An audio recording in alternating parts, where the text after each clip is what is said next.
तो सभी को शुभ संध्या और सबका स्वागत है हमारी क्लास में, किरण हिंदी एकेडमी में। और आज की क्लास में हम लोग सॉल्व करने जा रहे हैं 29 जून 2026 को जो नेट का पेपर हुआ था उसकी आंसर की जारी कर दी गई है उत्तर कुंजी एनटीए की नेट की तरफ से। तो उसी कुंजी में जो दिए गए उत्तर हैं उन्हीं के हिसाब से अभी हम आपको यहाँ पे व्याख्या करके बताते जाएंगे क्या क्या आंसर उन्होंने बताए हैं। एक दो क्वेश्चन पे वैसे क्लेम का वो है, अगर आप लोगों को करना है तो आप कर सकते हैं, लेकिन जैसे सब सोचते हैं बाकी लोग कर देंगे तो हमारा भी भला हो जाएगा, उस इंतज़ार में भी बहुत लोग बैठ जाते हैं। तो देख लीजिएगा। चलिए फिलहाल अभी आज के सेशन में केवल और केवल प्रश्नों पे और चर्चा करेंगे और उत्तर पे। और क्योंकि 100 प्रश्न रहते हैं एनटीए के एग्ज़ाम में, चाहे सेट का हो चाहे नेट का हो, अपने सब्जेक्ट के 100 प्रश्न रहते हैं। तो इसीलिए आप देख पा रहे हैं यहाँ से मैं क्वेश्चन नंबर 51 से शुरू करने जा रही हूँ। ठीक है, आप लोग सब बने रहिएगा और बताइएगा किसका कितना स्कोर हुआ। जो ये एग्ज़ाम जिसने भी दिया है इस बार का बताएंगे अपने स्कोर्स को। देखिए पहला ही प्रश्न आपको कविता वाली यूनिट से ले लिया गया है। ये जो सेट है जिस बच्चे ने मुझे भेजा है उसके में है। यहाँ पे कविता का शीर्षक दिया गया है और ये काव्य पंक्तियाँ दी गई हैं। तो अकाल दर्शन कविता है, मोचीराम, रोटी और संसद, नक्सलबाड़ी, ये सभी कविताएं सुदामा पांडे धूमिल की कविताएं हैं। ये पंक्तियों को पहचानना है आपको कि कौन सी पंक्ति किस कविता की ली गई है। तो अकाल दर्शन की देखो, ये है जो इस कदर पस्त है कि तटस्थ है। मोचीराम की पंक्ति ली गई है, कोई जंगल है जो आदमी पर पेट से वार करता है। रोटी और संसद की है ये वाली पंक्ति, यह है तीसरा आदमी कौन है, मेरे देश की संसद मौन है।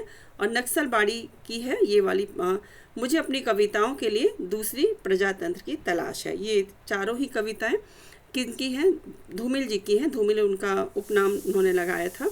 तो ये इसमें आप देख रहे हो जो प्रश्न लिया गया है, एक मिनट में स्क्रॉल करते चलती हूँ। ये जो आंसर है तीसरा क्वेश्चन ही इसका सही आंसर है। आप देख पा रहे हो इस बच्चे ने भी सही आंसर चूज़ किया है। तीसरा ये वाला, थर्ड वाला ठीक बैठ रहा है। ठीक है, तो इसका आंसर है थर्ड। नेक्स्ट क्वेश्चन पे चलते हैं। थोड़ा सा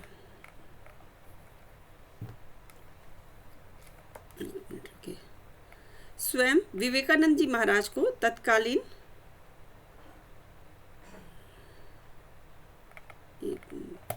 स्क्रॉलिंग में थोड़ा गड़बड़ हो रहा है।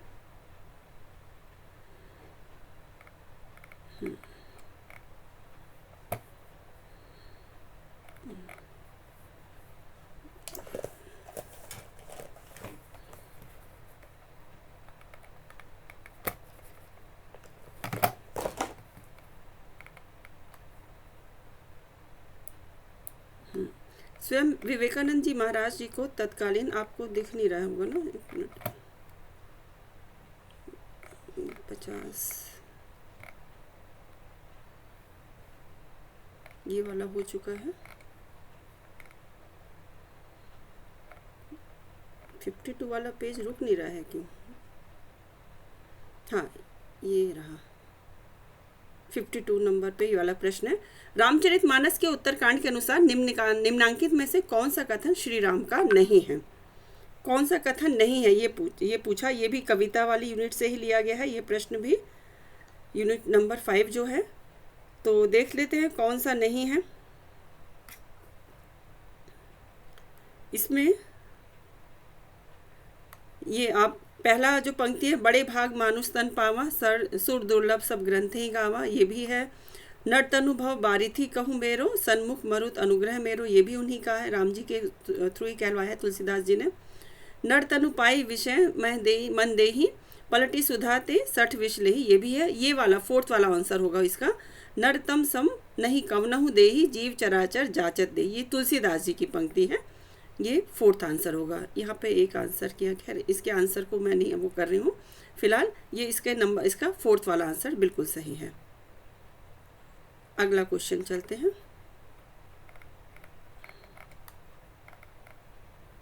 क्वेश्चन नंबर 53 पे आ जाते हैं।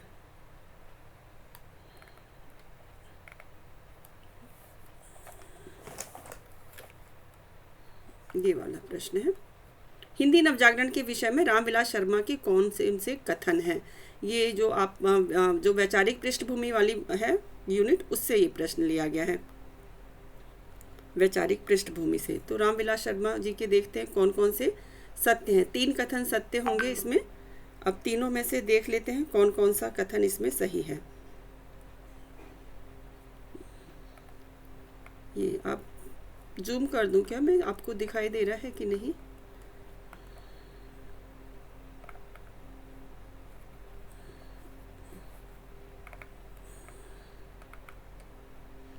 हाँ, रामविलास शर्मा भारतेंदु और उनके समकालीन लेखकों को 1857 से मुख्यतः 2 आधारों पर जोड़ते हैं: राष्ट्रीय स्वाधीनता का उद्देश्य और अंग्रेजी राज के स्वरूप की पहचान।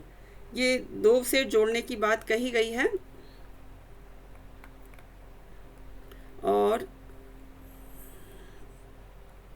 ये स्क्रॉल थोड़ा नीचे हो जा रहा है, 1 मिनट रुको।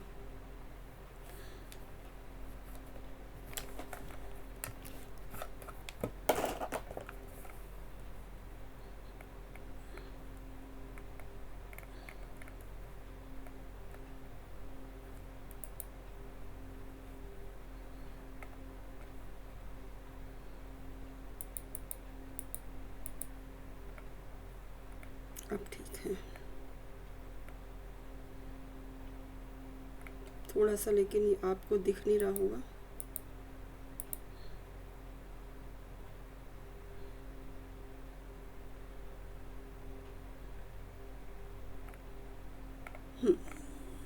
दिख रहा है बच्चों सबको?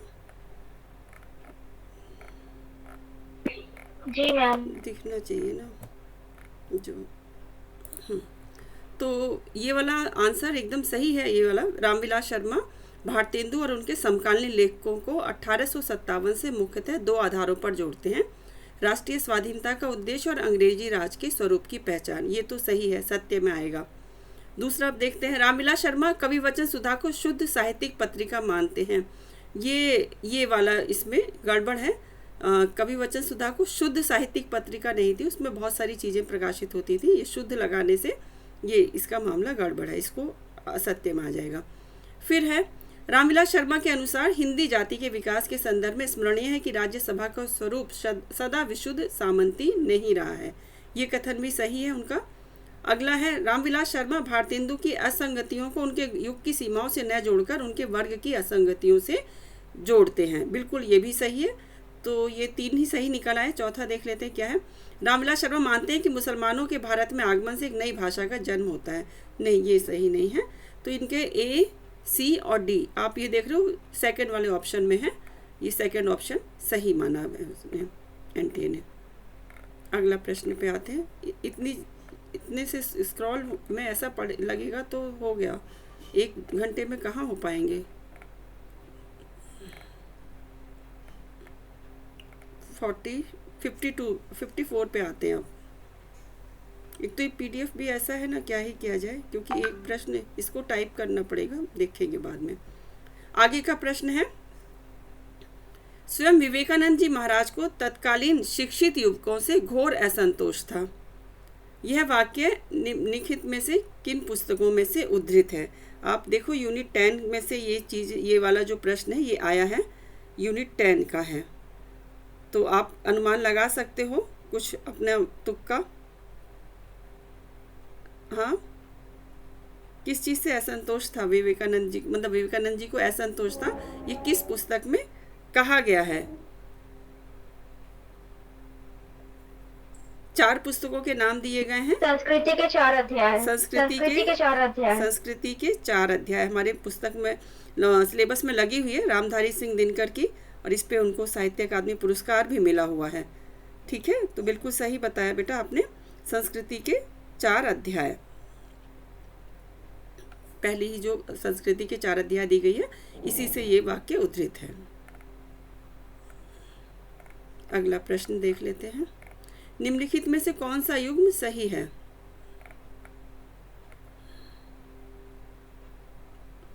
हाँ, ये तो बहुत आसान प्रश्न हो गया। इसको तो पश्चिमी हिंदी, ब्रजभाषा, ये सही है। पहाड़ी हिंदी कन्नौजी नहीं होगा, कन्नौजी भी पश्चिमी में ही आती है। पूर्वी हिंदी अवधी ये बिल्कुल सही है। और बिहारी हिंदी मेवाती नहीं होगी, ये राजस्थानी में आती है। हाँ, राजस्थानी हिंदी बघेली में आएगी। तो ए, सी और ये राजस्थानी बघेली में नहीं आएगी, ये वाला 2 ही ऑप्शन सही हैं, पश्चिमी हिंदी और पूर्वी हिंदी वाला। तो केवल ए और सी आप ये देख रहे हैं, सेकंड वाला ऑप्शन बिल्कुल सही है। ऑप्शन देखने की ज़रूरत ही नहीं है, हमें आगे बढ़ते हैं। बद्धाक्षर कहलाते हैं, बद्ध हैं जो अक्षर, वो क्या कहलाते हैं? ये ऑप्शन दिए गए हैं, ऑप्शन देख के आप बता सकते हो, अनुमान लगा सकते हो। जिन लोगों ने ये इस वाला एग्ज़ाम नहीं दिया है वो कम से कम इस चीज़ को देखें कि किस तरह का पेपर आता है, जो पहली बार देंगे अभी दिसंबर में। हाँ, और बाकी लोग तो जो दे रहे हैं वो जानते ही हैं। तो बद्धाक्षर कहलाते हैं बच्चों जिन अक्षरों के अंत में व्यंजन होता है। ठीक है, जिन अक्षरों के अंत में व्यंजन होता है वो बद्धाक्षर कहलाते हैं। तो ये कुछ नई जानकारी भी अगर मिल रही होंगी वो भी आपके लिए फ्रूटफुल रहेंगी, क्योंकि अभी सेट का पेपर आ ही रहा है, बस 2 महीने आगे है, दूर है बस। ये है, ये आपको देखो, क्योंकि ये पेपर जैसा एज इट इज़ साइट से लिया गया है ना, तो टाइपिंग आपको ऐसे ही कहीं फॉन्ट बड़े हैं कहीं छोटे हैं, पेज ब्रेक सही नहीं है, तो उसको इग्नोर करना सीखना। ठीक है, अगला क्वेश्चन है 55 के बाद 60 कैसे आ गया?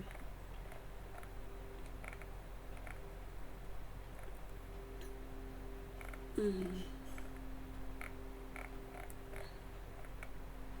55 के बाद 60।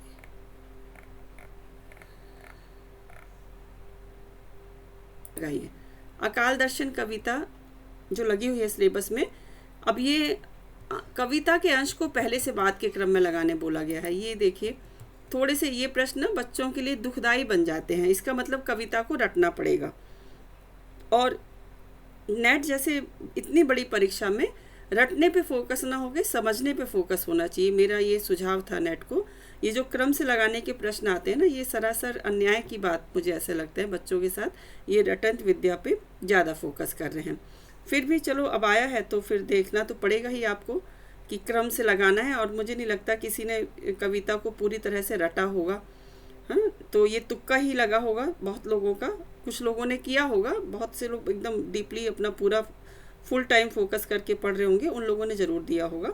चलो लगा लेते हैं, हम इसके सीधे आंसर की ही बात कर लेंगे। आंसर पे आ जाते हैं, पढ़ लेते हैं पहले क्वेश्चन के उसको, है ना, पढ़ लेते हैं, फिर आपको मैं आंसर बताती जाऊंगी।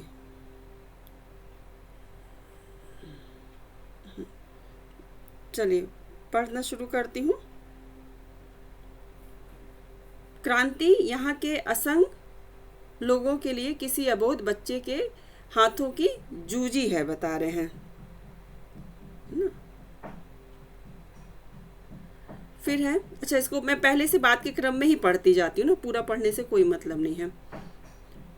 सबसे पहले आ जाएगा बच्चों ये वाला ऑप्शन आएगा, ये वाली पंक्ति आएगी। उनका कहना है कि बच्चे हमें बसंत बुनने में मदद देते हैं। फिर इसके बाद आएगी पंक्ति, उस मुहावरे को समझ गया हूं जो आज़ादी और गांधी के नाम पर चल रहा है। फिर है,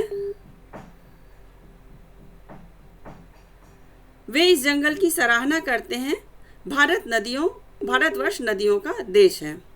इसके बाद आ जाएगी, और मैं सोचने लगता हूँ कि इस देश में एकता युद्ध की और दया अकाल की पूंजी है। और सबसे अंत में, क्रांति यहाँ के असंग लोगों के लिए किसी अबोध बच्चे के हाथों की जूजी है, ये आएगा। तो ये देख रहे हो EBDCA, अर्थात ये क्वेश्चन ऑप्शन नंबर 3 सही है, ये वाला 3 सही है।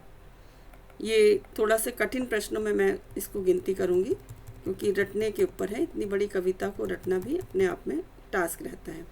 अगला प्रश्न आ जाता है, भाषा विज्ञान क्या है? भाषा विज्ञान की दृष्टि से पूर्वी हिंदी का विकास निम्नलिखित में से किस अपभ्रंश से माना जाता है? ये एकदम आसान प्रश्नों में से एक था, और अभी हमने जल्दी ये यूनिट कंप्लीट की है, तो आप लोग भी आसानी से बता सकते हो पूर्वी हिंदी किससे विकसित हुई है। और ये बच्चों रिपीट होता है, ये पूर्वी हिंदी पे बहुत ज़्यादा मतलब फोकस करता है एनटीए, या तो उसकी बोलियां पूछ लेता है या इसके अपभ्रंश पूछता है। तो बता दीजिए कौन सा अपभ्रंश है पूर्वी हिंदी? अर्धमागधी अपभ्रंश। याद आया होगा आप लोगों को, अर्धमागधी अपभ्रंश से पूर्वी हिंदी विकसित हुई है। और इसके अंतर्गत 3 बोलियां आ जाती हैं, अवधी, बघेली, छत्तीसगढ़ी, हमारी छत्तीसगढ़ी ना। ये सी ऑप्शन इसका सही है। चलिए, पूर्वी हिंदी याद रखना भाई। बेटा हाथ साफ रखना, ये आ गया। जिसका हाथ साफ है वह कोई बुरा काम नहीं करता है। प्रस्तुत कथन किस उपन्यास का है? प्रस्तुत कथन किस उपन्यास का है? उपन्यास की यूनिट्स का है, ये आ गया। तो आप इतना अगर आपने उपन्यासों को नहीं भी पढ़ा है, कथा वस्तु जानते हैं, तो भी एक बार को आपने ये सोचा होगा। आपका बंटी में तो ऐसा कुछ जिक्र आया नहीं है। जिंदगी नामा भी उस भारत विभाजन पे है। राग दरबारी तो उसमें ऐसा दिखाया, व्यंग है एक तरह का समाज पे, समकालीन समाज पे। तमस का है ये जो कथन है। तमस में जो क्या कहना चाहिए, पात्र जो मेन पात्र रहता है, जो शुरू में दिखाते हैं, जिसको सुअर को काटते हुए जो दिखाते हैं, सुअर को मारते हुए, उसका बेटा मतलब उसका बाप उससे पहले मतलब दिखाते, वो कहता है कि बेटा हाथ को साफ रखना। उनके पिताजी उसको समझाते हैं। तो ये तमस का है ये वाला। सांप्रदायिक दंगों पे बना हुआ, ये 5 दिन के दंगों पे ही ये पूरा उपन्यास, इसकी कथा वस्तु ले ली गई है। अगला प्रश्न आ जाते हैं। ये प्रश्न नाटक वाली यूनिट से लिया गया है, नाटक की यूनिट से है ये।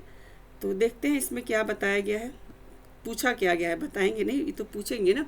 स्कंद नाटक में देवसेना द्वारा गाए गए निम्नलिखित गीतों को नाटक में गाने के अनुसार पहले से बाद के क्रम में लगाइए। तो अब ये सारे ही गीत किसके हैं? देवसेना के हैं। और फिर से यहाँ पे क्रम ही पूछ लिया गया है, तो चलो क्रम से लगा देते हैं, है ना। इसमें आपको सबसे अच्छी ट्रिक मैं बताती हूँ। ये जो आह वेदना मिली विदाई जो गीत है बच्चों, वेदना वाला गीत, विदाई का गीत, ये सबसे आखिरी गीत में है, सबसे आखिरी वाला गीत है ये वाला, है ना। तो चलो मैं इसके आंसर पे ही आ जाती हूँ। ये आप सबसे पहले तो इसको लगाए, भरा नैनों में मन में रूप, ये सबसे पहले में आ जाएगा। फिर आ जाएगा घने प्रेम तरु तले। फिर है ये वाला शून्य गगन में खोजता जैसे चंद्र निराश। फिर आ जाएगा देश की दुर्दशा निहारोगे, है ना। और सबसे आखिरी में आह वेदना मिली विदाई। और आप देख रहे हो ये ए वाला जो ऑप्शन एक ही में दिया गया है, अर्थात 4th नंबर का ऑप्शन बिल्कुल सही है ना। ये आह वेदना मिली विदाई बहुत प्रसिद्ध गीत है ये तो इनका। तो ये 4th वाला आंसर सही है, सही आंसर टिक किया हुआ है। डॉक्टर राम मनोहर लोहिया से संबंधित निम्नलिखित तथ्यों को पहले से बाद के क्रम में व्यवस्थित करना है। ठीक है, ये भी वैचारिक पृष्ठभूमि से लिया गया है ये वाला। मैं आपको यूनिट वाइज भी बताती जा रही हूँ कि किस यूनिट से कौन सा क्वेश्चन आया है। तो ये है, ये क्रम अनुसार लगाना है, निम्नलिखित तथ्यों को क्रम के अनुसार लगाना है। लगा देते हैं। सबसे पहले आ जाएगा बच्चों, डॉक्टर लोहिया का प्रतिनिधि के रूप में कांग्रेस अधिवेशन में सम्मिलित होना, है ना। ये ऐतिहासिक घटनाएं हैं, उनको ही हमें क्रम से जमाना है। फिर आ जाएगा डॉक्टर लोहिया ने कलकत्ता में विद्यार्थियों को साइमन कमीशन के बहिष्कार के लिए तैयार किया और इसका नेतृत्व किया। फिर आ जाएगा डॉक्टर लोहिया कांग्रेस सोशलिस्ट नामक साप्ताहिक मुखपत्र के संपादक बने, ये वाला मुखपत्र इन्होंने संपादित किया। फिर है डॉक्टर लोहिया ने भूमिगत रहते हुए विद्रोहियों की प्रेरणा के लिए कई बुलेटिनें और छोटी छोटी पुस्तकें लिखी, जिनमें से क्रांति की तैयारी करो, आज़ाद राज कैसे बने प्रमुख थी। और सबसे आखिरी में आएगा ई ऑप्शन, डॉक्टर लोहिया अपने गोवा वासी मित्र जूलियो मेनेजिस के निमंत्रण पर गोवा पहुँचे। तो आप देख पा रहे हैं ये 3rd वाला ऑप्शन इसमें सही है। ये अब देखो, ये किसी ऐसी पुस्तक में नहीं है कि इनके बारे में, अब ये इतिहास की पुस्तक का एक तरह से ये हो जाता है, लेकिन साहित्य में इतिहास भी सम्मिलित है। तो कुछ एक आपको मैं मतलब बता रही हूँ, 10 में से 100 में से 8 से 7-8 प्रश्न आपको थोड़ा सा ऐसा लगेंगे कि वो सभी लोग तुक्का मार के आते हैं। कोई ऐसा कोई नहीं है जिसकी 100% जो है सही करके आएगा, ऐसा कोई नहीं है। 100% तैयारी किसी की नहीं हो पाती बच्चों। जिसको इतिहास की जानकारी होगी वो बिल्कुल ये दिया होगा, या जिसने इनकी विचारधारा को पढ़ने के लिए इनके जीवनी को या इनको पढ़ा होगा, लोहिया को। अब आ जाते हैं अगला प्रश्न। दिल्ली दरबार दर्पण क्या लिखा हुआ है देखते हैं। ये निबंध की यूनिट का प्रश्न है। आपने माय लॉर्ड जब से भारतवर्ष में पधारे हैं बुलबुलों का स्वप्न ही देखा है या सचमुच कोई करने के योग्य काम भी किया है? यह वाक्य किस निबंध से लिया गया है? ये तो बहुत अत्यंत सरल प्रश्नों में से एक है। ये कुछ याद आ रहा है आपको? निबंध की यूनिट काफ़ी पहले पढ़ ली है आपने, इसीलिए हो सकता है कुछ स्मृति थोड़ी थोड़ी हो आपके मन में। याद आया माय लॉर्ड किसकी बात हो रही है? ये कौन सा निबंध है? भारतवर्ष उन्नति कैसे हो सकती है? नहीं, ये है शिव शंभू के चिट्ठे। बिल्कुल सही, आसान प्रश्नों में से एक था और इस पे पूरे मार्क्स मिलने चाहिए। शिव शंभू के चिट्ठे बाल मुकुंद गुप्त भारत मित्र में प्रकाशित हुए थे इनके ये चिट्ठे। अगला प्रश्न है, भई पुछार लीन बनवासु बैरनी सवती दीन चितबासु।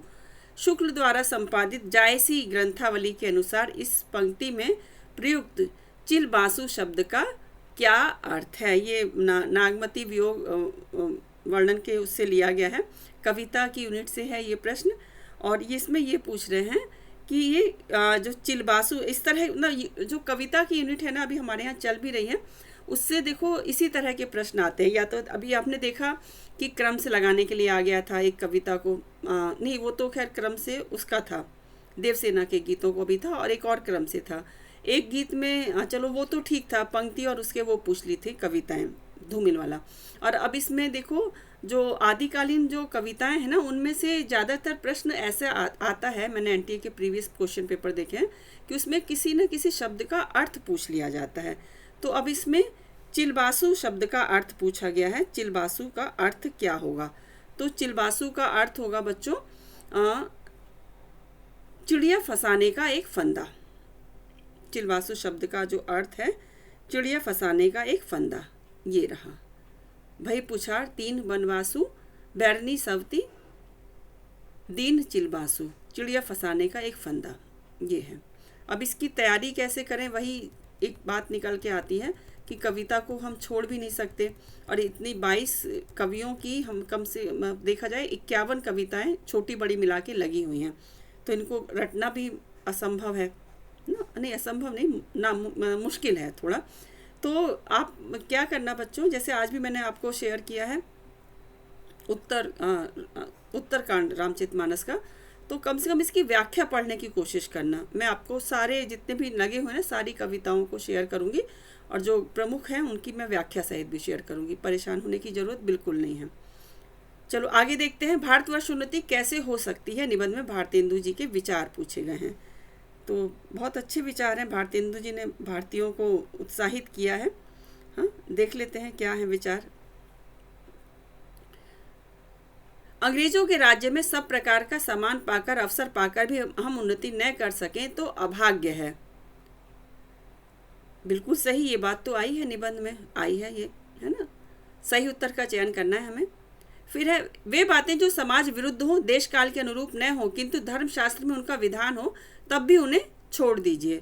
बिल्कुल ये भी आई है, ये पंक्ति भी आई है उसमें, उन्होंने अपनी उसमें निबंध में ये पंक्ति भी पूछी है, मतलब बताई है, सॉरी। फिर है वास्तविक धर्म और समाज धर्म दोनों सदैव एक है। ये इस तरह का नहीं आया है कुछ भी। लड़कों को छोटेपन से मेहनत की आदत होनी चाहिए, ये पंक्ति भी आई है। तो ये हो गई 3 A, B और D। लड़कियां शिक्षित हो ताकि वे आर्थिक रूप से आत्मनिर्भर हो, ये नहीं आया है। ये तो बताया कि लड़कियां शिक्षित हो, लेकिन इसलिए बताया है जिससे कि वो घर सुचारू रूप से चला सके। मतलब उस समय भी उन्होंने लड़कियों की शिक्षा पर जोर दिया था, लेकिन आर्थिक रूप से आत्मनिर्भरता की बात नहीं कही थी। तो A, B, D आप देख रहे हो, A, B, D सेकेंड वाले ऑप्शन में आया है। ये 3 सही हैं। आगे बढ़ते हैं। निबंध से है भारतवर्ष उन्नति कैसे हो सकती है।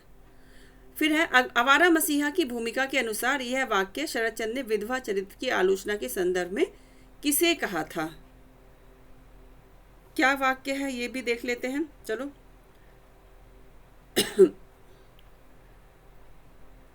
तुम्हारे मन को आघात पहुंचाकर ऐसा कुछ कभी नहीं लिखूंगा। तो ये चर्चा हुई थी बच्चों इस उस पे, ये निरुपमा देवी से इन्होंने कहा था। निरुपमा देवी, पहला ही ऑप्शन इसमें सही है। ये भूमिका से लिया गया प्रश्न है वैसे एक तरह से। अगला है, कविता क्या है निबंध में उद्धृत पंक्ति? कौन सी पंक्ति उद्धृत है? स्वभावोक्तिस्तु डिम्बादे स्वक्रिया रूप वर्णनम किस ग्रंथ से ली गई है? ये कहना चाहिए निबंध यूनिट से लिया गया है ये वाला प्रश्न, और इसमें पूछा गया है कि किस उसका ग्रंथ का इन्होंने नाम लिया है, इस युक्ति के लिए किस ग्रंथ का नाम लिया है। तो ये बच्चों काव्य प्रकाश कारिका से ली गई है ना। ये जो पंक्ति ली गई है काव्य प्रकाश कारिका से ली गई है। आगे बढ़ते हैं, सिंपल है ये, निबंध में उसका जिक्र भी इन्होंने किया है। जयशंकर प्रसाद की निम्नलिखित रचनाओं को उनकी प्रकाशन तिथि के अनुसार व्यवस्थित कीजिए। देखो ये प्रश्न ऐसा है कि ये राइटर हमारे में लगे हुए हैं, तो इनकी अन्य रचनाओं को पूछ लिया गया है व्यवस्थित करने के लिए, पहले से बाद के क्रम में व्यवस्थित करना है आपको, तो कर देते हैं। कोई बहुत बड़ा काम नहीं है। जयशंकर प्रसाद की तो सभी रचनाएं जानी पहचानी हैं, सबने देखी हुई हैं ना, कम से कम नाम तो सुना ही हुआ है। तो इसमें सबसे पहले आ जाएगी बच्चों प्रेम पथिक, फिर हो जाएगी झरना, फिर आएगी आंसू, फिर आएगी लहर, और फिर लास्ट में आखिरी तो आई ही थी कामायनी 1936 की, 35-36 का समय इसका माना जाता है। तो कामायनी सबसे आखिरी में है, लेकिन इससे कंफ्यूज हो सकते थे आप। सबसे पहले याद रखना प्रेम पथिक, फिर झरना, प्रेम पथिक चला, झरना बहा, आंसू निकले, लहर उठी और कामायनी आ गई। इस तरह से आपको कुछ ट्रिक से याद कर लेंगे। नेक्स्ट प्रश्न आता है, आरंभिक खड़ी बोली हिंदी गद्य की रचनाओं और उनके स्वरूप के विषय में क्या क्या सही है? आरंभिक खड़ी बोली और उनकी रचनाओं के स्वरूप में पूछा गया है, क्या क्या बातें इसमें सही कही गई हैं, आपको चयन करना है। तो कर लेते हैं चयन, बता देते हैं आपको, पढ़ लेते हैं पहले, सारी चीज़ें पढ़ के तब आपको बताती हूँ, ठीक है। यह है, चंद छंद वर्णन की महिमा एक जाली ग्रंथ है और डॉक्टर बच्चन सिंह के अनुसार इसका आविष्कार पृथ्वीराज रासो को प्रमाणिक सिद्ध करने के लिए किया गया था। एक कथन ये हो गया। फिर है अगला कथन है, नासिकेतो पाख्यान को फोर्ट विलियम कॉलेज के पाठ्यक्रम में उसकी संस्कृतनिष्ठ हिंदी के कारण रखा गया था। तीसरा है, कैप्टन विलियम प्राइस ने फोर्ट विलियम कॉलेज के हिंदुस्तानी विभाग के अध्यक्ष बनने पर गिलक्राइस्ट की भाषा नीति को बदला था। फिर है, लल्लू लाल कृत सिंहासन बत्तीसी की भाषा को उसके संपादक सैयद अब्दुल्ला फारसी मानते हैं। और आखिरी कथन दिया है, श्री रामपुर मिशन से जुड़े केरे की हिंदी मुख्यतः संस्कृत से बनी थी। ये आपको 5 कथन दिए हैं और इनमें से 3 सही हैं। 3 सही उत्तर का आपको चयन करना है। तो ये आपका बच्चों यूनिट जो आप जब ये सेकंड यूनिट पढ़ोगे ना, तो आधुनिक काल में जो शुरुआत का जो खड़ी बोली जो शुरू हुई थी गद्य काल को, तब इसको आप पढ़ोगे। फोर्ट विलियम कॉलेज एक अलग से ही एक टॉपिक बन जाता है, तो उसके अंतर्गत आप इस टॉपिक को पढ़ोगे। अभी आपकी ये यूनिट हुई नहीं है, तो इसलिए मैं अभी आपके ऊपर कुछ इसके अंतर्गत कुछ प्रश्न नहीं कर रही हूँ। तो ये आ जाएगा बच्चों। इसका जो है पहला कथन बिल्कुल सही है कि चंद छंद वर्णन की महिमा एक जाली ग्रंथ है और डॉक्टर बच्चन सिंह के अनुसार इसका आविष्कार पृथ्वीराज रासो को प्रमाणिक सिद्ध करने के लिए किया गया था। फिर आपका ये कथन सही है कि कैप्टन विलियम प्राइस ने फोर्ट विलियम कॉलेज के हिंदुस्तानी विभाग के अध्यक्ष बनने पर गिलक्राइस्ट की भाषा नीति को बदला था। और आखिरी वाला सही है कि श्री रामपुर मिशन से जुड़े केरे बहुत प्रसिद्ध पर्सनैलिटी रहे हिंदी के इतिहास में गद्य काल में, तो इनकी हिंदी जो है मुख्यतः संस्कृत से बनी थी। मतलब ये विदेशी थे लेकिन हिंदी से इनको विशेष लगाव था। तो ए, सी और ई 3 सही है। तो आखिरी वाला इसमें आप देख रहे हो 4th नंबर का ऑप्शन बिल्कुल सही है। अगला प्रश्न आ जाता है, एक कहानी यह भी कि लेखिका ने अपने पति के साथ संबंधों को किन रूपों में परिभाषित किया है। अब ये भी प्रश्न मैं तो कहूँगी कि आसान ही प्रश्न है। आप जानते हैं कि मन्नू भंडारी की आत्मकथा मानी जाती है एक कहानी यह भी, और राजेंद्र यादव से उनके संबंध कैसे थे? तो दो ऑप्शन सही हैं, प्रायः असहमत और सदैव निहायत औपचारिक। सी और ई सही है ना, सदैव कटुता तो नहीं कह सकते, प्रायः असहमत और निहायत औपचारिक। सी और ई किस में दिया है? पहले वाले में ही दिया है। तो आप देख रहे हो पहला ऑप्शन बिल्कुल सही है। कहानी आपने ये पढ़ी होगी, इनकी एक कहानी है भी, तो उसमें उन्होंने खुल के बताया कि बच्ची को उन्होंने, रचना नाम है जो बच्ची का, अकेले ही उसको पूरी तरह से पाला। मतलब इसमें पति के रूप में इनका कोई योगदान ज़्यादा था नहीं। अगला प्रश्न है, डायनोसिस एंड द सिटी पुस्तक के रचनाकार कौन हैं? ये रचनाकार के ऊपर देखो इस तरह का एक आध प्रश्न बनता ही है।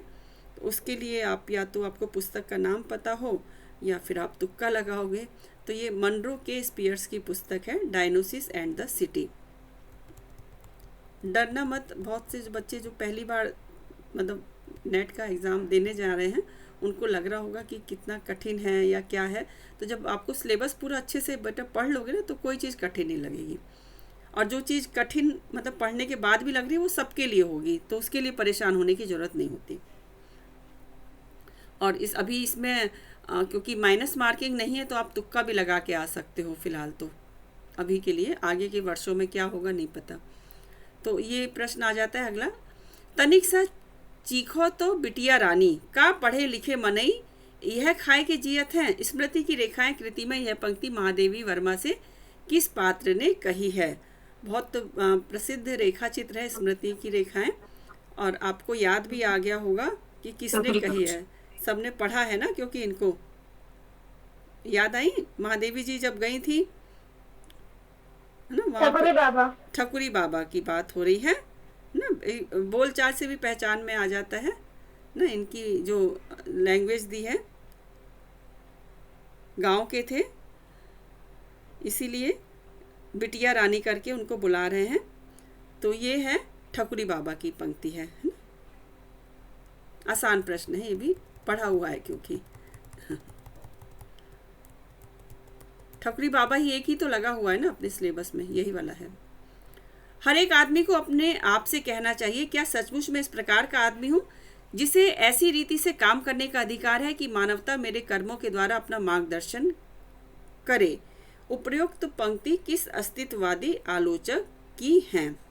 ये आलोचक का नाम पूछा है, और वही ये जो हम लोग फोर्थ वैचारिक पृष्ठभूमि में ही जो पढ़ते हैं ना, उन्हीं में से ये वाला प्रश्न जो है लिया गया है।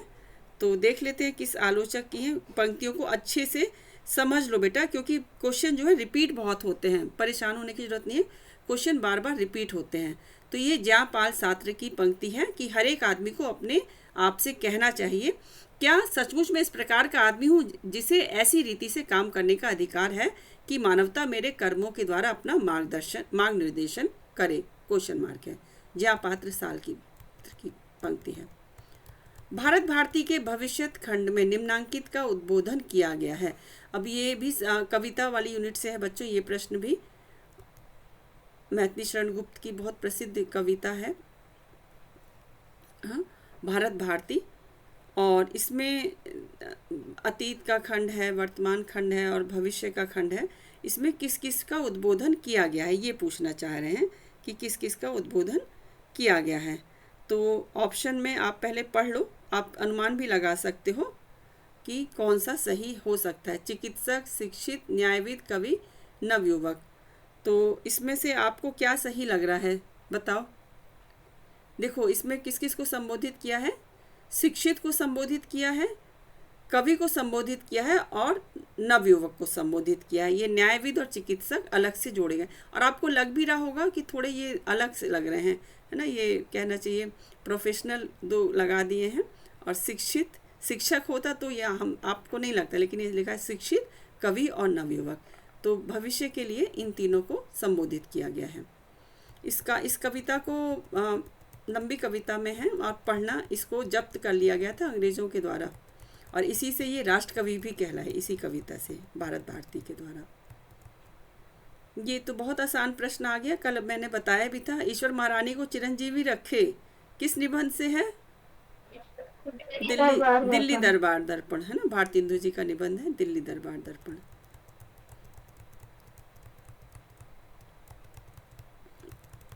देखते हैं कट ऑफ क्या जाती है। निम्नलिखित में से कौन सी निर्मला जैन की कृतियां हैं? अब ये प्रश्न हो सकता है आप इसमें अटके हो, है ना, हो सकता है, या फिर ठीक करके आए होंगे तो बहुत अच्छी बात है। ये कृतियों से संबंधित प्रश्न आ गया है, तो देख लेते हैं कौन कौन सी हैं।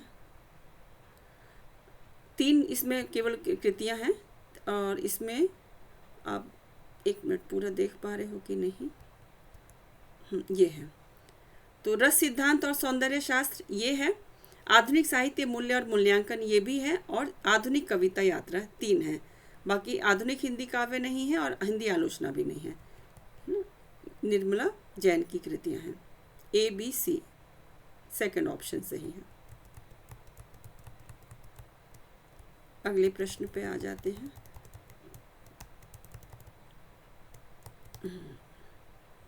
नीचे उद्धरण और उनके लेखकों के नाम दिए गए हैं, उनमें से सही उद्धरण लेखक युग्म का चयन करना है आपको।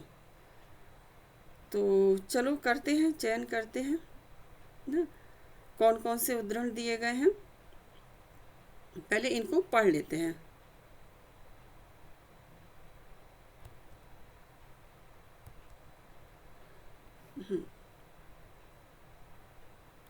पहला है, दासों का 1 से 2 होना प्रभुओं के लिए अच्छा हो सकता है, दासों के लिए नहीं। महादेवी वर्मा का, ये तो सही लग रहा है। वह अपने को निरीश्वरवादी कहकर प्रचारित करता था, लेकिन सारे व्यसनों और दुर्गुणों के बावजूद उसका मन वैरागी का मन था। ये रमणिका, ये यूनिट 10 से है बच्चों, पहचान पा रहे होंगे आप प्रश्नों को, तो यूनिट 10 के प्रश्न हैं ये। और अगला है, अपने अनुभव को दूसरे के अपने मालिक के इतिवृत्त के रूप में कहना ही तो मर्यादा संकट है। वैष्णव भक्त जैसे राधा और कृष्ण के जीवन में अपना राग विराग डाल देते थे, मैं अपने प्रतीक पुरुष को ही आधार बनाता हूँ अज्ञे का। तो ये अज्ञे के ऊपर भी ये वाला कथन मुझे सही लग रहा है। एक बार सारे पढ़ लेती हूँ फिर आपको मैं बताती हूँ।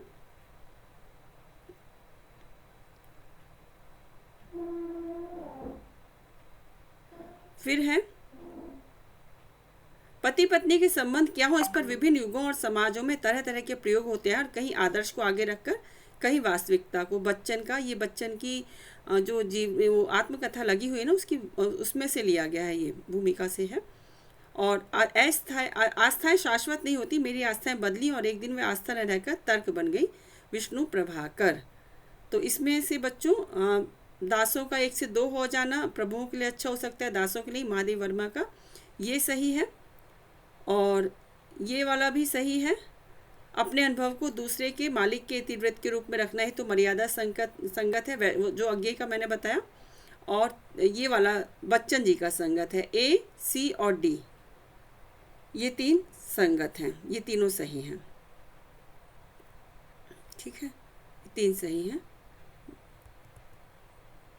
तो ये ACD तीसरा ऑप्शन इसमें सही है।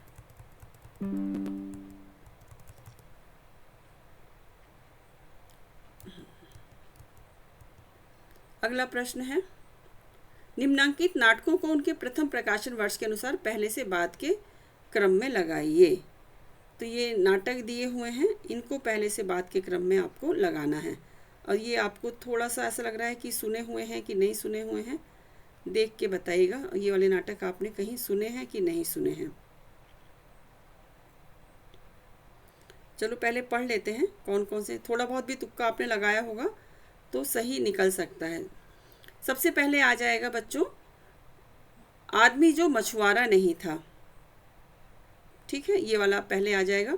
फिर आएगा देहांतर, फिर हो जाएगा कोर्ट मार्शल, और इसके बाद फिर हो जाएगा महाबली, और सबसे आखिरी में एक मिनट,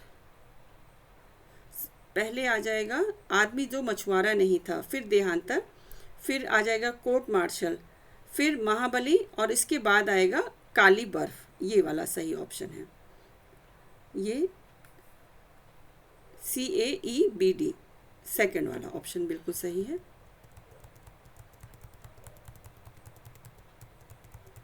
अगला है, भीष्म साहिनी के निम्नलिखित, ये देखो ये भी हमारे सिलेबस में लगे हुए हैं और इनका भी क्रम पूछ लिया गया है, रचनाओं का क्रम प्रकाशन तिथि के अनुसार व्यवस्थित करने के लिए आ गया है।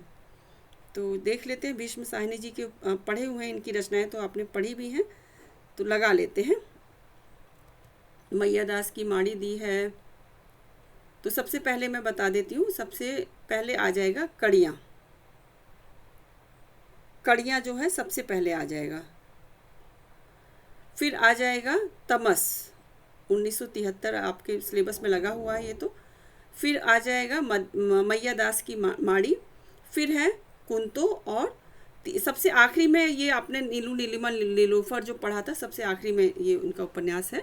तो इससे भी थोड़ा सा लगा सकते हो, लेकिन 2 में सी दिया है, तो थोड़ा सा ऐसा प्रश्न था कि आपको देखना पड़ेगा, है ना। ये क्रम पूछ लिया गया है। तो अब ये भी आप ध्यान में रखेंगे तैयारी करते समय कि कवियों की, लेखकों की जो अन्य रचनाएं हैं उनको भी क्रम से जमाने के लिए दिया गया है। हर बार एनटीए कुछ नया पैटर्न लेकर आता है, इस बार यही सही, लेकिन इतना गनीमत है कि सिलेबस से पूछे हैं।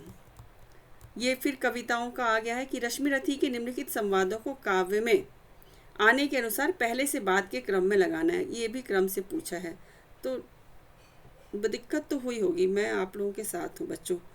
क्रम से लगाने का जो चीज़ें होती ना, दिमाग पूरा घूम जाता है, कोई कितना भी पढ़ के गया हो, है ना। तो ये रश्मि रथी पूरी पुस्तक ही लगी हुई है हमारे सिलेबस में, पूरी पुस्तक देख लेते हैं इसमें कौन सा सही है, क्रम से जमाने की बात जो की गई है।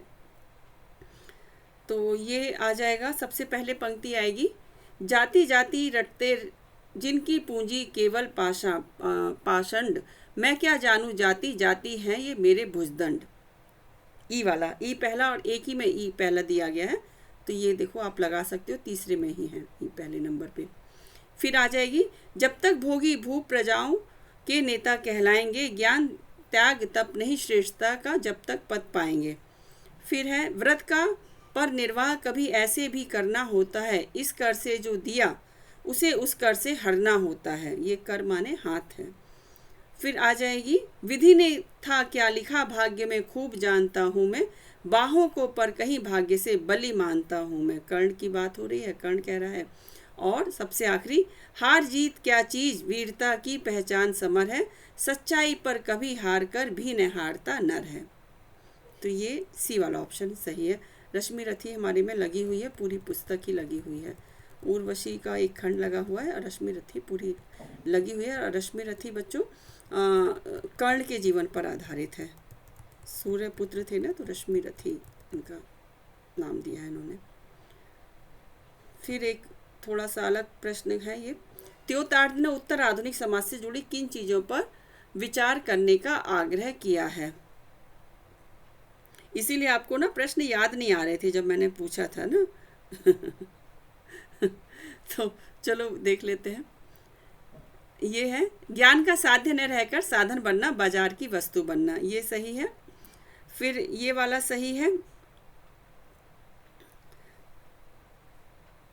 कि विज्ञान और प्रौद्योगिकी के विकास में भाषिकी की बढ़ती भूमिका, 2 सही हैं, है ना, ए और बी। तो ये सेकंड ऑप्शन आपका सही है। आधुनिक समाज से जुड़ी किन चीज़ों पर विचार करने का आग्रह किया है ना, ज्ञान का साध्य न रहकर साधन बनना और विज्ञान प्रौद्योगिकी के विकास में भाषिकी की बढ़ती भूमिका, ये है। कुछ तो लिख के आए होंगे, है ना, जब किस्मत साथ हो तो तुक्का भी साथ लगता है। सही एकदम। अब है, मीरा की निम्नांकित में से कौन सी पंक्तियाँ कृष्ण के रूप के प्रति आकर्षण को व्यक्त नहीं करती। तो ये तो आपने नहीं भी पढ़ा होगा तो भी आप इसको लगा सकते थे। कौन सी ऐसी पंक्तियाँ हैं जो कृष्ण के रूप की ओर आकर्षित नहीं करती हैं ना, नहीं को ध्यान देना भाई, नहीं करती हैं। तो ये कौन सी नहीं करती है, ये देखो राजस्थानी बोली का प्रभाव इसमें दिख रहा है। पूरी पढ़नी पड़ेंगी क्या, देख लेते हैं चलो। डोंडा लोभा आटक्या शक्या डा फिर आए, रूम रूम निकसित लाख्या, ललक ललक अकुला, लटक ललक लटक अकुला, ये नहीं है, इसमें तो आ रहा है उनके थोड़ा सा रूप का वर्णन। हेरी मानंद को गुमानी मारे मंडे बस्यो, गहे ड्रुम डार कदम की ठाड़ो, मृदु मुस्काए महारी और हंस्यो। मन मन मुस्का रहे हैं, और हंस रहे हैं, ये भी नहीं है, इनमें भी दिया गया है। इण चरण प्रहलाद परस्या इंद्र पदवी धरण, इण चरण ध्रुव अटक करस्या शरण असरण शरण। ये यही पंक्ति है बच्चों जो इसमें नहीं वो है कृष्ण के रूप का वर्णन। और आलीरी मारे ठेना बाढ़ पड़ी, चित चढ़ी मारे माधुरी मूरत, हिवड़ा अणी गड़ी। मेरे चित्त में चढ़ गई है माधुरी मूरत, ये मतलब कृष्ण की बात हो रही है। तीसरी पंक्ति इसमें आएगी, तीसरा है। उसने कहा था कहानी में है, क्या है कहानी में? उसने कहा था 1915, लहना सिंह याद आ गए सबको, है ना? चलो देख लेते हैं। अमृतसर की संस्कृति है विदेशी शक्तियों द्वारा प्रथम विश्व युद्ध के समय भारतीयों को दिए जाने वाले प्रलोभनों के उदाहरण है। लहना सिंह का घर मगरे में होने का उल्लेख। मगरे में किसका घर था बच्चों?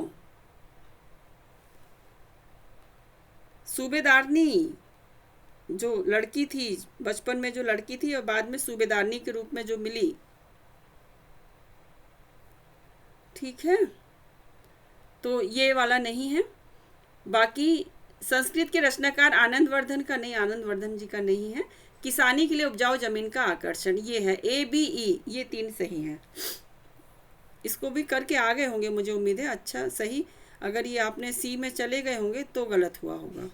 ये देखो कितनी बारीकी से एनटीए मतलब कि बच्चों को ना उलझाता है ना। द्विवेदी जी का महत्व उनके लेखों में नहीं है, उनका महत्व विशेषकर इस बात में है कि उन्होंने भाषा को परिमार्जित और सुंदर रूप देने का सफलतापूर्वक उद्योग किया। महावीर प्रसाद द्विवेदी के बारे में यह कथन किस आलोचक का है? ये आलोचना में से आया है और ये सही बात है कि द्विवेदी जी ने जो है भाषा को परिमार्जित किया। मतलब उनका साहित्य बहुत बड़ा नहीं है, लेकिन भाषा को सुधारने का जो काम उन्होंने किया वो और कोई नहीं कर पाता, वो उन्हीं के बूते की बात थी। तो ये जो है मुझे श्याम सुंदर दास जी लग रहा है, श्याम सुंदर दास जी का कथन। रामचंद्र शुक्ल लगा के आए होंगे बहुत से बच्चे, मैं समझ पा रही हूँ, लेकिन ये श्याम सुंदर दास जी का कथन है।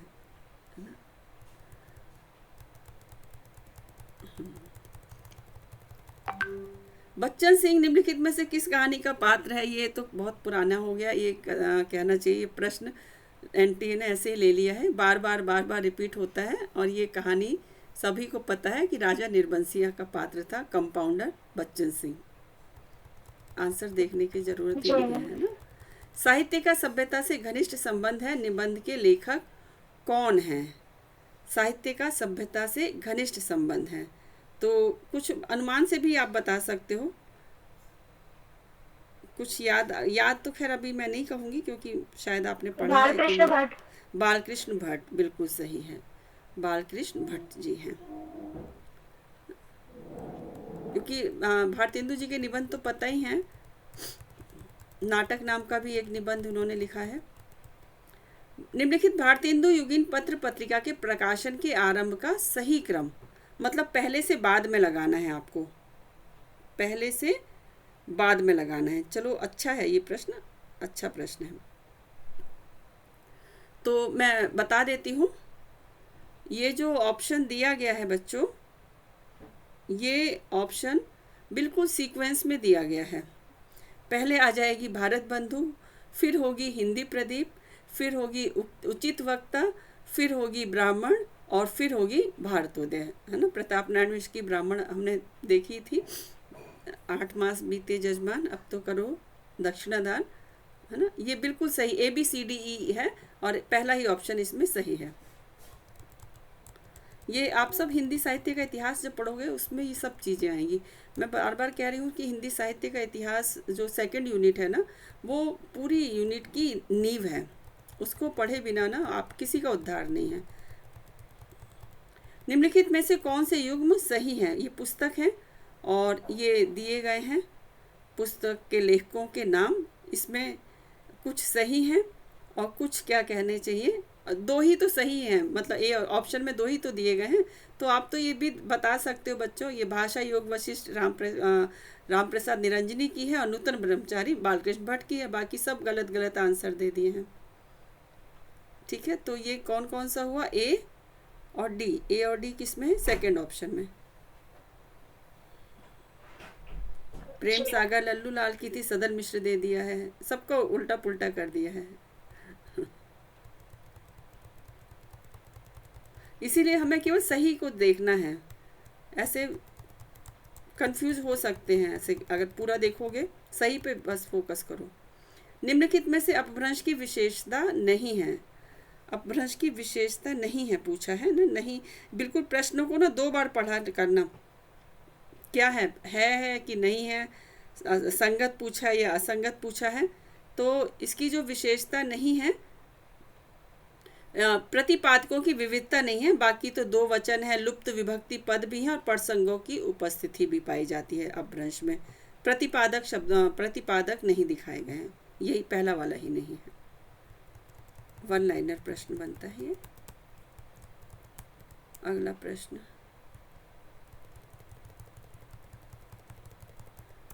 सूची मिलानी है, लेखक है, इधर कहानी संग्रह है। तो ये तो बहुत अच्छी है। अपनी अपनी बीमारी तो सबको पता है, हरिशंकर परसाई जी की है। ज्ञान रंजन की फेन से इधर उधर, इससे भी आप क्या अनुमान लगा सकते हैं, है ना। तो पहले चलो बी मिला लेते हैं। बी में 1 एक ही में आ रहा है, वेरी गुड। ये तो हो चुका होगा बच्चों, इसमें नहीं गलती हुई होगी, मैं 100% श्योर हूँ, है ना। हरिशंकर परसाई व्यंगकार हैं और अपनी अपनी बीमारी इनका प्रसिद्ध निबंध है। टैक्स की बीमारी की बात हो रही थी ना, टैक्स नाम की बीमारी। तो इसका आंसर चलो देख लेते हैं। ज्ञान रंजन का है फेंस के इधर उधर, और ज्ञान रंजन की इसी साल मृत्यु हुई थी, जनवरी में बच्चों। ये मतलब हो सकता है कि इन पे प्रश्न आए और भी, और इनकी जो कहानी, पिता कहानी हमारे में लगी हुई है ना। हरिशंकर परसाई की अपनी अपनी बीमारी है। निर्मल वर्मा का है पिछली गर्मियों में, और कमलेश्वर का जिंदा मुर्दे, ये कहानी संग्रह है। अगला प्रश्न, थोड़ा सा टाइम लग रहा है क्योंकि एनटीए वाला ही पीडीएफ है पूरा, तो एक पेज पे एक ही प्रश्न है, इसीलिए थोड़ा सा। भोला राम का जीव में आई निम्नलिखित पंक्तियों को क्रम अनुसार व्यवस्थित कीजिए। अब कहानी, क्योंकि ये व्यंग है तो पढ़ा हुआ है, तो हो सकता है आपने सही इसको भी कर दिया हो, सही से जमाया हो। पहले से बाद के क्रम में लगाना है, वही एनटीए ने अपनी आदत नहीं सुधारी है, पहले से बाद के क्रम को ही पूछा है। तो चलो सुधार देते हैं, हम लोग कर लेते हैं। तो इसमें आ जाएगा बच्चों, पहले आ जाएगा, बहुत संभव है कि अगर मकान मालिक वास्तविक मकान मालिक है तो उसने भोला राम के मरते ही उसके परिवार को निकाल दिया होगा ना। खुद गए हैं नारद जी उसको पता लगाने कि उसका जीव कहाँ अटका हुआ है। फिर आ जाएगा, हर 10-15 दिन में एक दरख्वास्त देते थे, पर वहाँ से या तो जवाब आता ही नहीं था, उसकी पत्नी बता रही है भोला राम की। फिर है, जिंदगी भर उन्होंने किसी दूसरी स्त्री को आंख उठाकर नहीं देखा। फिर है, यहाँ मेरा कोई मठ तो है नहीं, फिर भी मैं सरकारी दफ्तर में जाऊँगा। सरकारी दफ्तर में जाते ही हैं। और आखिरी है, देर लग ही जाती है, 20 बार एक ही बात को 20 जगह लिखना पड़ता है, तब पक्की होती है। बाबू का जवाब है। तो DBACE, ये थर्ड वाला ऑप्शन इसमें बिल्कुल सही है। अगला प्रश्न आ गया, अमृतलाल नागर के निम्नलिखित उपन्यासों को प्रथम प्रकाशन वर्ष के अनुसार पहले से बाद के क्रम में लगाना है। अमृतलाल नागर जी का मानस के हंस लगा हुआ है सिलेबस में। और फिर देखो इस टाइप का मैं ये देख रही हूँ, तीसरा चौथा प्रश्न रिपीट हो रहा है, जो सिलेबस के लेखक या कवि हैं उनकी रचनाओं को व्यवस्थित लगाने का, है ना। तो ये एक पैटर्न भी अब आप लोगों को देखना पड़ेगा। उनकी जो अन्य रचनाएं हैं उनको भी आपको देखना है पहले से बाद के क्रम में, कुछ ट्रिक से, चाहे जैसे भी आपको रटना पड़े, जिस भी तरह का आप देखो। तो ये लगा लेते हैं, चलो एक बार इनको देख के। सबसे पहले आ जाएगी बच्चों 7 घूंघट वाला मुखड़ा, फिर है एकदा नैमिषरण्य, फिर आ जाएगी इनकी खंजन नैन, इसके बाद है करवट, और सबसे आखिरी में आ जाएगी इनकी पीढ़ियाँ। ये है इसका क्रम है, और ये CAEBD, ये वाला सेकेंड वाला ऑप्शन सही है। आज की क्लास में मुझे लग रहा है 50 ही प्रश्न हो पाएंगे, जिस तरह से श्लोक चल रहे हैं हम लोग। अगला प्रश्न है, नागरी प्रचारणी सभा में से प्रकाशित पृथ्वीराज रासों का संपादन किसने किया था, जिसमें 27वें समय के रूप में अथ रेवा तट समयों लिख्यते आता है। पृथ्वीराज रासो बच्चों ऐसा ग्रंथ है जिस पे बहुत ज़्यादा चर्चा हुई है, आदिकाल का जो हम पहला महाकाव्य कहते हैं। और यहाँ तक कि इसको इसके कहना चाहिए जाली ग्रंथ होने के संबंध में, इसका प्रमाणिक होने के संबंध में और अर्ध प्रमाणिक होने के संबंध में भी एक प्रश्न बन जाता है कि किसने इसको प्रमाणिक माना है, किसने अर्ध प्रमाणिक माना है और किसने इसको कहना चाहिए जाली ग्रंथ कहा है। तो चलो ये देख लेते हैं कि किसकी बात हो रही है, किसने कहा है भाई ये 27वां जो है अथरेवा तट की बात कर रहे हैं।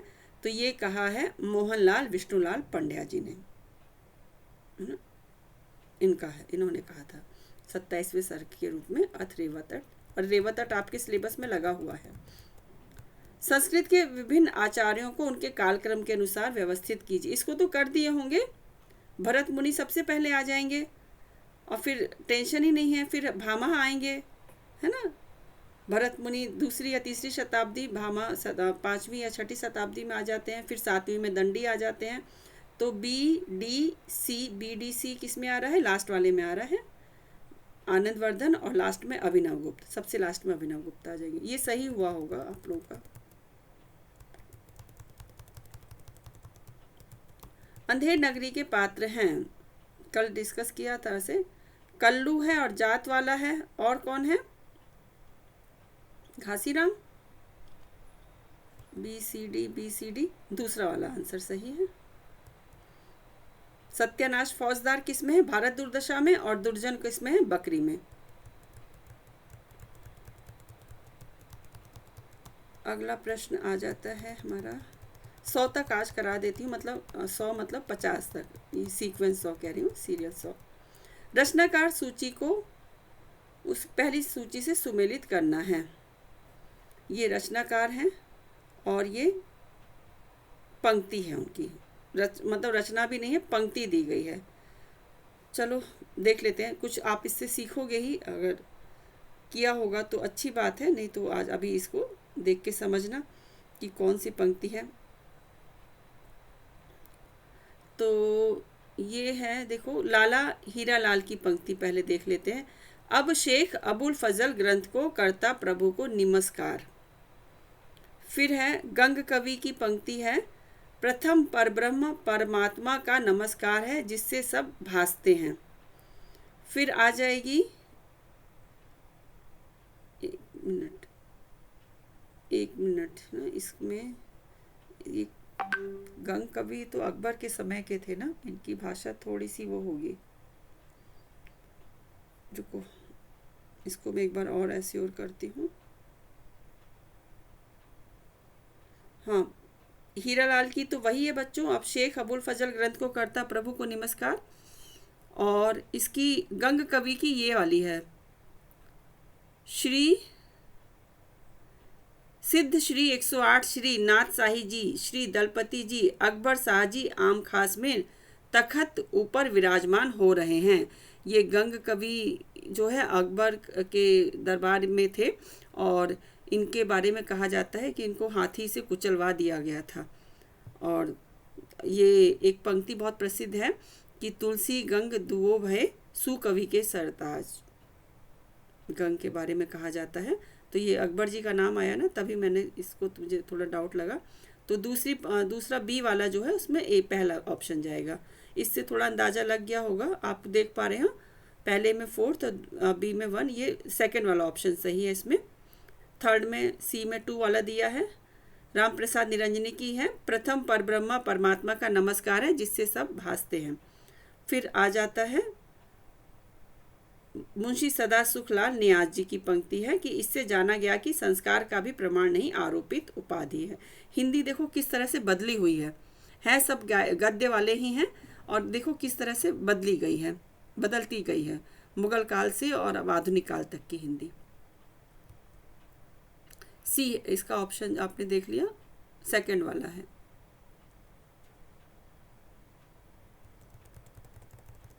भाषा विज्ञान के अनुसार मानवेतर भाषाएं किस प्रकार की होती हैं? तो मानवेतर भाषाएं किस प्रकार की होती है, इसमें बिना ऑप्शन देखे ही बच्चों सहज वृत्तिक होती हैं, असहज नहीं होती ना, सहज वृत्तिक की बात की हो रही है, सहज वृत्तिक की बात हो रही है। अगला क्वेश्चन देखते हैं।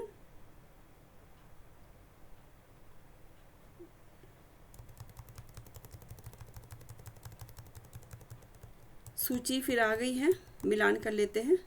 हाँ, ये पहली यूनिट का है, थोड़ा सा व्याकरण से संबंधित। तो मिला लेते हैं। धातु से विशेषण कौन सा बना है? धातु से विशेषण जो बना है आप देख पा रहे हो, पहला ही है, हस से हसोड़ बन गया है, ठीक है। फिर है जातिवाचक संज्ञा से भाववाचक संज्ञा। जातिवाचक संज्ञा क्या है बच्चों? लड़का जातिवाचक संज्ञा है, सब लड़कों को रिप्रेजेंट कर रहा है, और लड़कपन भाववाचक संज्ञा हो गई, तो फोर्थ ऑप्शन हो गया। धातु से करणवाचक संज्ञा हो गई। धातु है झाड़ और करण है झाड़ू, और संज्ञा से विशेषण जो बना है वो बना है ये वाला, धन से धनवान। धन संज्ञा है और विशेषण हो गया धनवान। समझ सकते हो इसको अगर ध्यान से आप पढ़ना चाहो तो, क्योंकि संज्ञा, विशेषण, भाववाचक संज्ञा ये सब आप जानते हैं। ये व्याकरण से संबंधित प्रश्न आप देख पा रहे हैं इधर। क्या तू नहीं जानता मैं कौन हूँ? क्या तूने आज इस तलवार की काट नहीं देखी? किस कहानी से उद्धृत है ये कथन? आसान प्रश्नों में से एक है ये, एकदम आसान प्रश्न है। ये है दुनिया का सबसे अनमोल रतन। आप कंफ्यूज हो सकते थे आकाशदीप से, लेकिन ये दुनिया का सबसे अनमोल रतन से लिया गया है ना। जब पूछता है ना तुम कौन हो, दिल फरेब दिल फिगार दो पात्र हैं इसमें, तो बताता है कि तूने देखा नहीं कि मैं कौन हूँ। जान पे मतलब अपना सब कुछ देश के लिए कुर्बान कर देने वाले शहीद का एक कतरा खून सबसे अनमोल रतन इसमें बताया गया है। अगला प्रश्न ये है, सूची दी गई है और रचनाकार और पंक्ति दी गई है। फिर से पंक्ति दे दी गई है। इसमें सबसे जो प्रसिद्ध पंक्ति है बच्चों, भल्ला हुआ जो मारिया, ये रामचंद्र शुक्ल की पुस्तक से लिया गया है ये ना। उन्होंने इन सब के बारे में जो बातें कही हैं वही यहाँ पे एज इट इज़ उठा के दे दी गई हैं। तो चलो ये जो सबसे पहले अगर मैं प्रश्न को सॉल्व करूँगी तो मैं सबसे पहले ये हेमचंद जी की भल्ला हुआ जो मारिया बहनी मारा कंतु, इसको लेना पसंद करूँगी, ठीक है। चलो फिर भी मिला लेते हैं। इसमें देवसेन की पंक्ति है, जो जीर्ण सासण भाषियु सो मई कहियो सारू, ये देवसेन की पंक्ति है। फिर है ये सर है मतलब कि जिनको सरहपा कहा गया है, सरोज भद्र या सरोज भद्र, ये सब इन्हीं के ही नाम हैं। इनकी पंक्ति है, पंडिये सैल सत्य बखाणी देही रुद्र बसंत ने जानी। अब ये अभ्रंश देखो आपको समझ में भी आ रही होगी, अभ्रंश भाषा की है ये सारी पंक्तियां ही। तो ये पंडिये सैल सत्य बखाणी, ये अब से भी याद रख लो, ये सरहपा की पंक्ति है। हेमचंद जी की तो मैंने बता दी कि भला हुआ जो मारिया बहनी मारा कंतु, कि इसका मैंने अर्थ भी बता देती हूँ कि भला हुआ बहन जो मारा गया मेरा पति, किसमें? युद्ध भूमि में। अगर वो जिंदा वापस आ जाता तो क्या होता? मैं कायर की पत्नी कहलाती। ये हेमचंद जी की ये एज इट इज़ लाइन उसमें रामचंद्र शुक्ल ने हिंदी साहित्य के इतिहास में बताई हैं। फिर विद्यापति बस बचे। विद्यापति की कौन सी है कि रज लुद असलान बुद्धि बिक्कम बले हारल, ये वाली पंक्ति है, ठीक है। तो ये हो गया आपका पहला ही आंसर सही है। भल्ला हुआ से भी आप लगा सकते थे क्योंकि सी में दो में दिया है, लेकिन थोड़ा कंफ्यूज हो सकते थे। अब निखित में से कौन सा नाटक कृष्ण चरित्र से संबंधित नहीं है? तो ये आपने सुना होगा, संग्राम जो नाटक है ये प्रेमचंद जी का माना जाता है। ये कृष्ण जी से संबंधित नहीं है। चंद्रावली, ललिता और महारास ये तीनों उनसे ही संबंधित हैं। तो ये होते हैं बच्चों, इस तरह से 50 प्रश्न हमारे आज के हुए हैं और 1 घंटा हमने करीब हो गया है हमको करते करते। तो तो आज की क्लास के लिए मैं 50 ही क्वेश्चन सॉल्व कर रही हूँ। 50 प्रश्नों को कल आपको सॉल्व कराऊंगी। इसी में आगे ही चलेंगे 101 से 150 तक। तो कल की क्लास में फिर मिलते हैं, तब तक के लिए बाय बाय।